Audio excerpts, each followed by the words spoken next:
एक वासुदेव पोसोनिया ठाव अहम पिता। सर्व ठिकाणी भगवान परमात्मा आहे।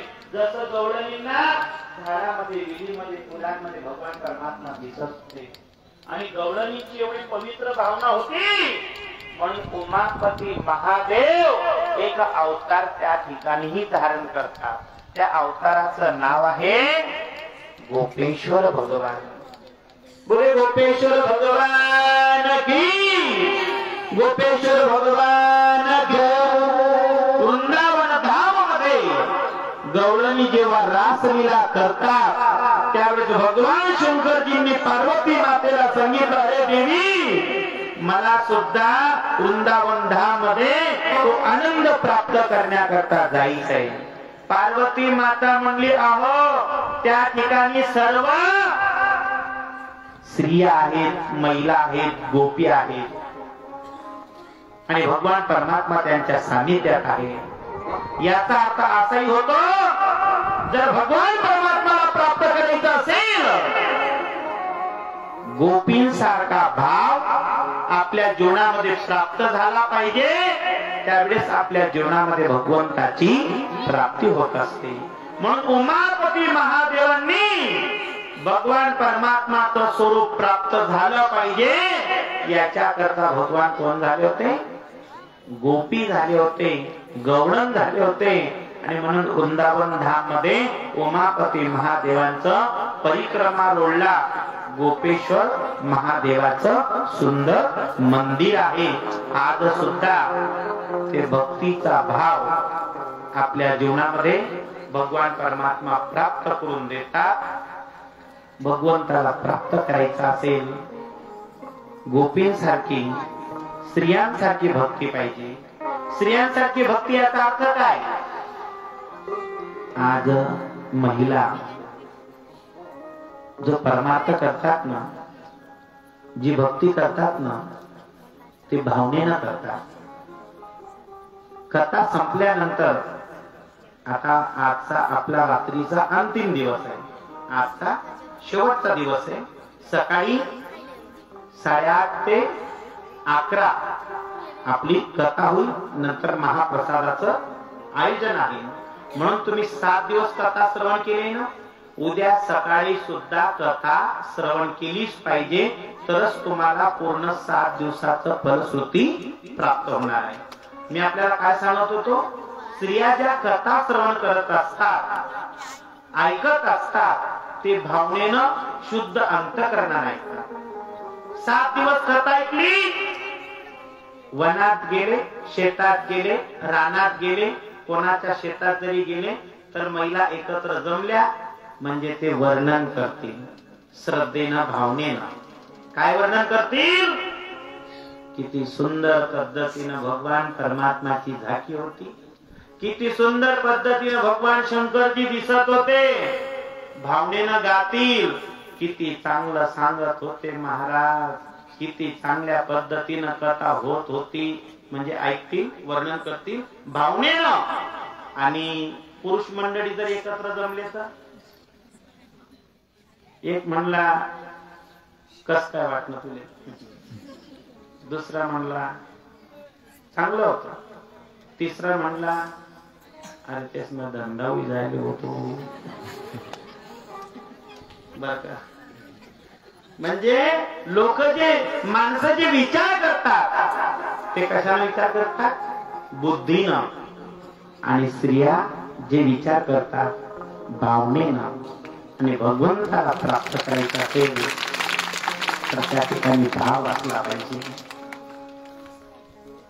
एक शिव उपासक भक्त होता भगवान शंकरजीचा, आला, पार्वती माता भगवान शंकरजी बसलेले होते।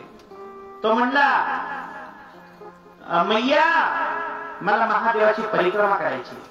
मैया म्हणली, अरे मी पण भगवान परमात्माचं तत्व आहे, मला पण परिक्रमा करू शकतो। नाही नाही म्हणली, मी फक्त महादेवाची परिक्रमा करणार। आणि असं परिक्रमा करायला लागला, महादेव आणि पार्वती माता दोघं एकत्र होऊन गेले। अर्धी पार्वती माता, अर्धे भगवान शंकरजी। मग तो साधू संत त्यानं भृंगीच रूप धारण केलं. एक भगवंताची जर बाजू बघितली आपण, अर्धे भगवान शंकरजी दिसतात. म्हणून हे सुंदर स्वरूपाकरता आपण सर्वांनी टाळ्या वाजवायचे. त्याच पद्धतीने आधी बाजू पार्वती मातेची या ठिकाणी आहे. या स्वरूपाकरता सर्वांनी जोरदार टाळ्या वाजवायचे. तो भगवान परमात्माच्या शिवभक्तानं डोक्यातून प्रवेश करण्याचा प्रयत्न केला. भगवंतानं तिसऱ्या नेत्र उघडून त्याला खाली गणित गात्र केलं. मातेनं उशाप दिला, जा आज तुला उभं राहता येत नाहीये का? तुझ्या स्त्रीचा अपमान करण्याचा प्रयत्न केला. म्हणला की मी फक्त शिवाचा उपासक आहे, परंतु बाबा या जगामध्ये स्त्री शिवाय पुरुष नाहीये, पुरुषाशिवाय स्त्री नाहीये. तुझ्यामध्ये सुद्धा स्त्रीचं अस्तित्व आहे. तुझ्यातलं स्त्रीचं अस्तित्व जर काढलं तर, मातेनं त्याच्यातलं स्त्रीचं अस्तित्व काढलं तर अर्ध हाड दिसायला लागून गेले. तेव्हा त्यानं क्षमा मागितली आणि तेव्हा भगवंतानं त्या भृगु ऋषीला त्या स्थितीमध्ये 2 पाय तर होतेच, परंतु तिसरे पाय स्थिर राहण्याकरता त्या ठिकाणी प्राप्त करून दिला. आणि भगवंतानं अर्धनारीश्वर हे रूप धारण केलं.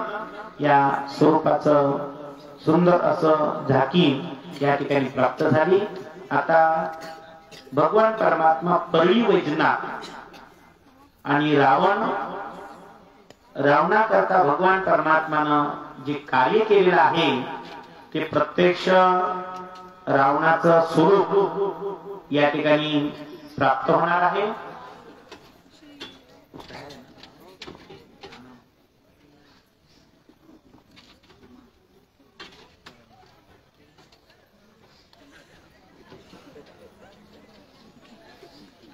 बोलिए उमापति महादेव की, हर हर महादेव, हर हर महादेव, हर हर महादेव. शिवकथा श्रवण करत असताना भगवान परमात्माच्या 12 ज्योतिर्लिंगाचं खूप महत्व आहे. या 12 ज्योतिर्लिंगांचा आपण प्रत्येक दिवशी सकाळच्या वेळेस जर चिंतन केलं, नामस्मरण केलं, तर त्या अवस्थेमध्ये भगवान परमात्मा त्या भक्तांवरती विशेष कृपा करत असतात आणि त्यांचं जीवन दिव्य बनवत असतात. आणि त्या अवस्थेमध्ये परळी वैजनाथ हे स्वरूप भगवंतानं का धारण केलं, त्या ठिकाणी दिव्य स्वरूपात कशी प्रगट झाले. मला असं वाटतं तुम्हाला पाय दुखत असतील का नाही. आज अंतिम दिवस आहे ना रात्रीचा.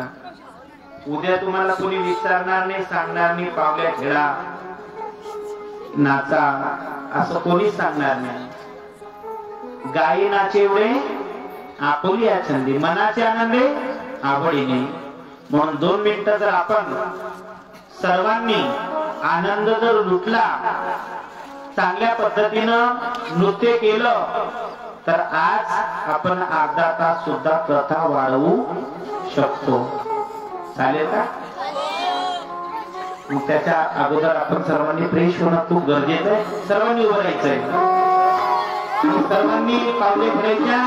जो नाचणार नाही ते शेजारच्याची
Oh,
सर्वांनी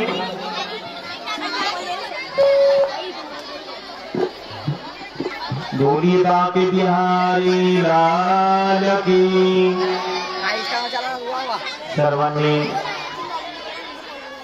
खाली बसून घ्यायचंय। रावणजी महाराज तशा पद्धतीने भगवान परमात्माला परळी वैजनाथ या परिसरामध्ये दिव्य स्वरूप धारण केलं।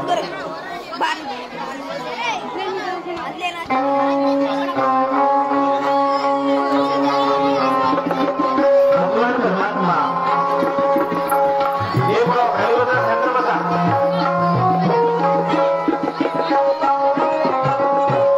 परळी वैजनाथ हे नाव कशा पद्धतीने प्राप्त झालं? वैद्यनाथ असं का म्हटलंय आणि वैजनाथ असंही म्हटलेलं आहे? भगवंतांना हे लोकांनी जास्त विजय प्राप्त करून दिला होता म्हणून त्याला वैजनाथ असंही म्हटलेलं आहे।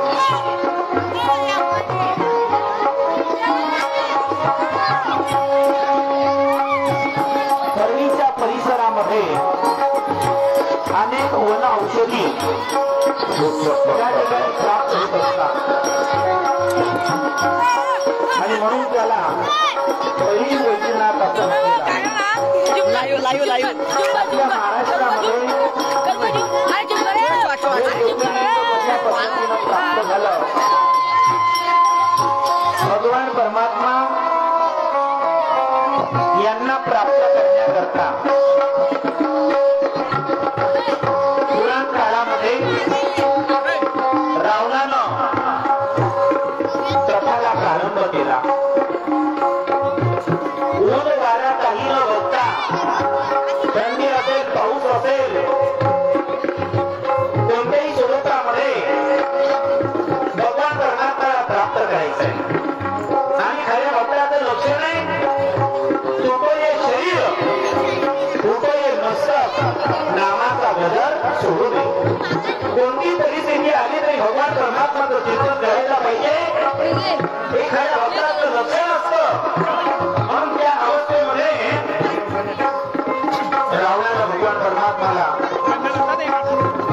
प्राप्त करण्याकरता ओम नमः शिवाय मंत्राचा जप करतो।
मी प्रसन्न झालेलो आहे, तुझी जी इच्छा असेल ते मागून ये.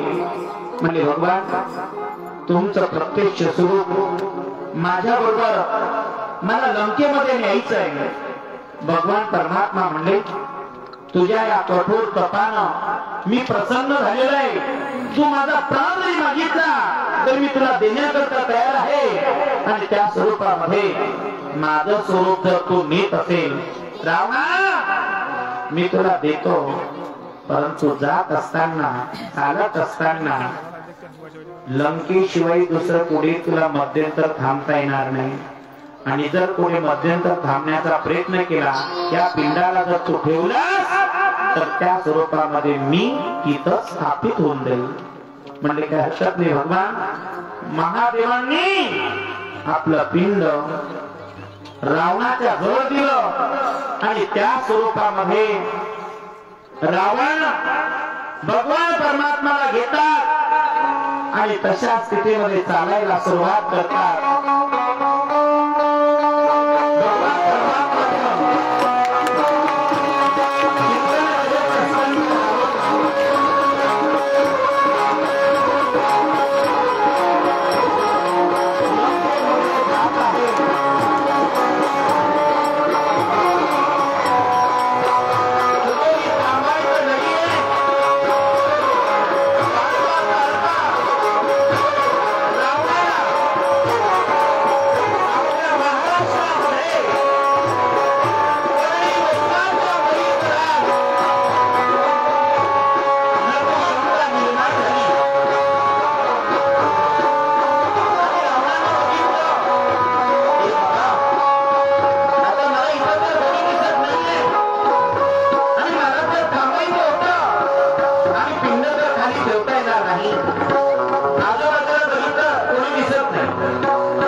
सांगितलं महादेव रावणाच्या सानिध्यात राहत आहेत आणि रावणानं भगवान परमात्माला आत्मसात केलेलं आहे.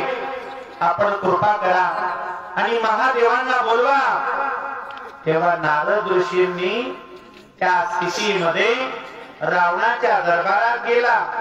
रावणाला बाजूमध्ये घेतलं. अरे म्हणले बाबा त्या महादेवांच्या सानिध्यात तू राहतोय, तुला महादेवांनी दिलेला शब्द पूर्ण केलेला नाही, आज तुझ्या दरबारात लंकेमध्ये न येता या परळीच्या परिसरामध्ये स्थापित होऊन गेलेला आहे। आता तुझा आणि कैलासामध्ये महादेवांचं नुकसान करून टाक। आणि तशा स्थितीमध्ये रावण कैलास पर्वतावरती गेला आणि संपूर्ण कैलासाला इतिहास करायला लागला। शस्त्र हातामध्ये घेतलं, महादेवांनी बघितलं, अरे रावणा तुला शक्तीचा अहंकार राहिलाय, शाप येतो तुला नष्ट करणारी शक्ती या दरबारात लवकरच प्राप्त होणार।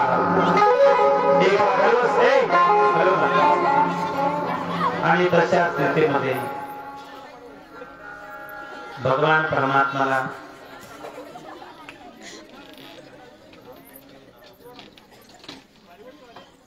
या ठिकाणी सुंदर स्वरूपामध्ये भगवान परमात्मानं एक दिव्य स्वरूप प्राप्त केलं। परळीच्या परिसरामध्ये त्या ज्योतिर्लिंगाचं नाव आहे परळी वैजनाथ भगवान। बोले परळी वैजनाथ भगवान की। या ठिकाणी अजून एक झाकी आहे भगवान प्रभू रामचंद्रजीची, म्हणजे ते रामेश्वर ज्योतिर्लिंग कसं प्रगट झालं ते आपल्याला या ठिकाणी दर्शवलं जाईल। त्याच्या अगोदर या ठिकाणी आज ज्या भाविक भक्तांनी योगदान दिलेलं असेल त्यांचं नाम उच्चार या ठिकाणी केलं जाईल। किशोर महाजन यांनी स्टेज जवळ यायचे।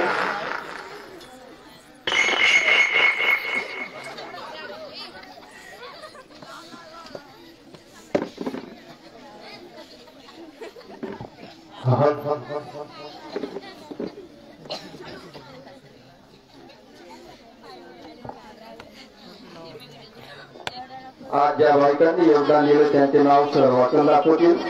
ज्या भाविकांना योगदान वर्गणी द्यायचे असेल त्यांनी समोर आपलं बुक ठेवलेलं आहे, तिथं आपली वर्गणी जमा केलेली रितसर पावती घ्यायची। बोला उमापती भगवान महादेव की। हर हर हर हर। तर काल आपण ज्या भाविकांनी या ठिकाणी योगदान दिलेलं होतं त्याच्या नामोल्लेख आपण काल केलेला आहे।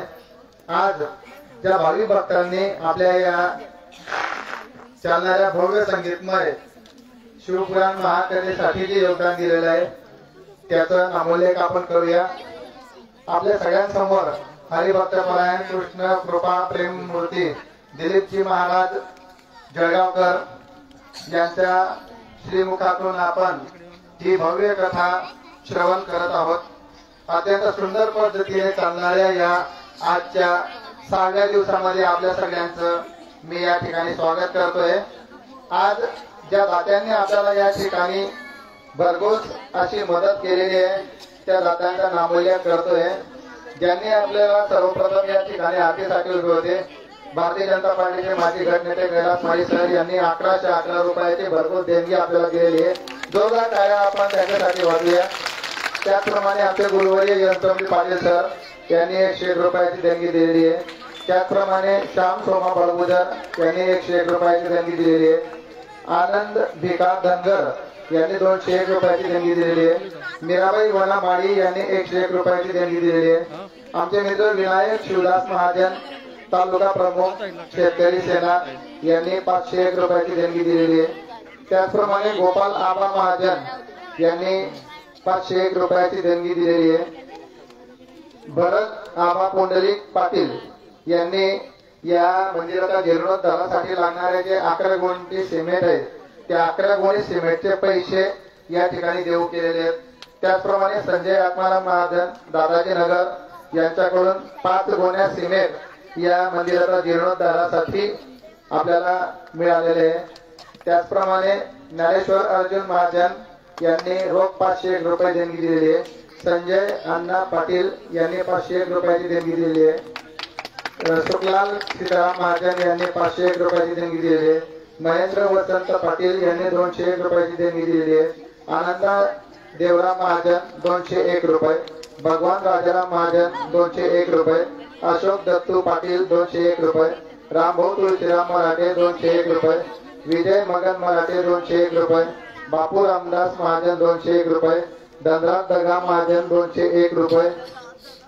त्याचप्रमाणे उद्या जे अन्नदान या ठिकाणी होणार आहे, महाप्रसादाचा कार्यक्रम आपण महाराजांचा श्रीमुखातून ऐकलं की 8:30 ते 11 कथा होईल आणि कथेनंतर महाप्रसादाचा कार्यक्रम या ठिकाणी आयोजित करण्यात आलेला आहे। या महाप्रसादाचा अन्नदानाचा जो कार्यक्रम आहे त्या अन्नदानासाठी काही दात्यांनी या ठिकाणी भरघोस अशी मदत या भंडाऱ्यासाठी केलेली आहे। त्या सगळ्यांचा नामोल्लेख मी करणार आहे। महाप्रसाद अन्नदाते त्या अन्नदानासाठी लागणारे जे जे साहित्य ते सगळं यांच्या माध्यमातून आपल्याला मिळालेलं आहे।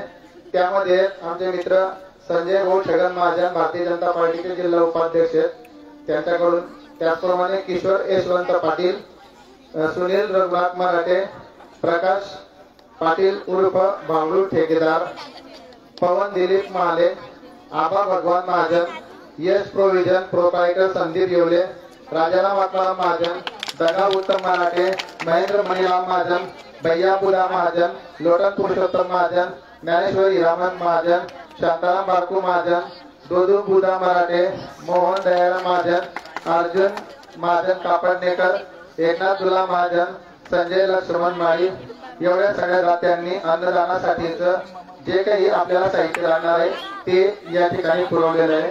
त्याचप्रमाणे श्रद्धा सबोळी ग्रुप कोट बाजार यांच्याकडून संपूर्ण मसालाचा खर्च व सुकामेवाचा खर्च मिळणार आहे।